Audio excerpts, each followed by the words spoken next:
Tell me the topic that we started, well, we were looking at yesterday, last class. Someone? Anyone? Dylan.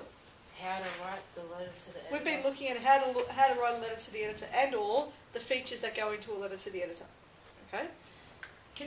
Let's see if we can construct that list of the different aspects or the different features that we should be able to identify in any letter to the editor. What's the very first thing? In a minute, my boy. What's the very first thing that we would see on a letter to the editor? The greeting. Title. The greeting. Fantastic. Oh! The greeting. That looks like a D, not a 1.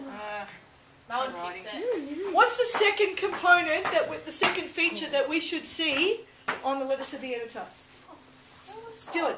The opening statement. Okay, so the opening statement. And that opening statement may include what? What would Issue. it might include, which is, we're getting to that part. Do you introduce yourself? Yes. Maybe. Okay. What's the third thing? See. Identifying the issue. Okay. Stating Arguments and evidence. No, first, after that comes the opinion. the issue. Cindy, what's next? I can see you sort of go like this. Did you want to say No, something? miss. That's Pardon? not it. Good. No, that's not Fantastic. three. That's not You identify your opinion on the issue. Good. And that's sort of these things, these two, very much combined together. Okay? Then what do we do? Nick, I heard you say it. I heard you yelling it out. arguments and evidence. Good. Okay? So we present our... You're not too, but she writes straight, they go up, but when she writes down. The last component of it is Conclusion. what? Tell her to give me a The drink. conclusion. And what do we see in the conclusion? What the ending part? So what do we put in? Yes, it's the ending. What we put in the ending, but what sort of things would we see, Amelia?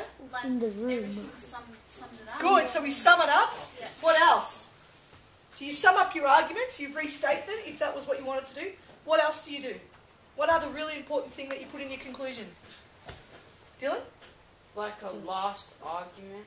Not a new argument. Personal details. Oh, we conclude Your that another opinion. you restate your opinion.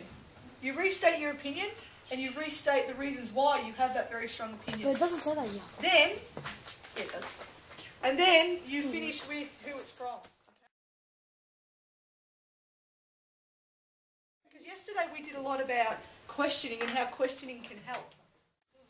Before we started reading the article, I got you to come up with 5 different questions. Oh, God. Right? Yeah. How do you think that helped you understand the article letter to the editor?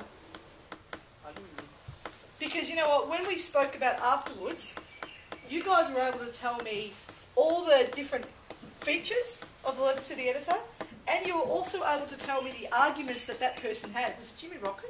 Yes, Jimmy it's Jimmy Okay. So I want you to think about, take a couple of seconds to think about, and maybe even turn to the person beside you and talk about why you think asking questions before you've read can help you understand what you're reading better.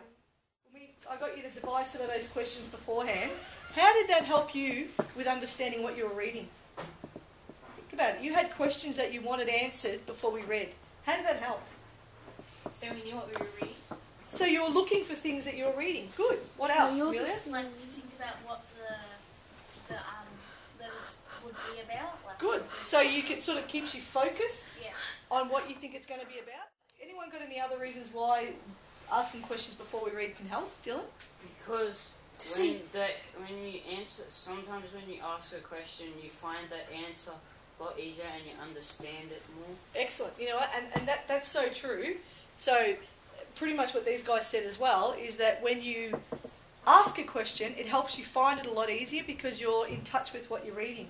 And I found that exactly yesterday when we were reading that, because the conversation that we had afterwards, you guys were able to show me through the conversations that we had that you really understood what was going on.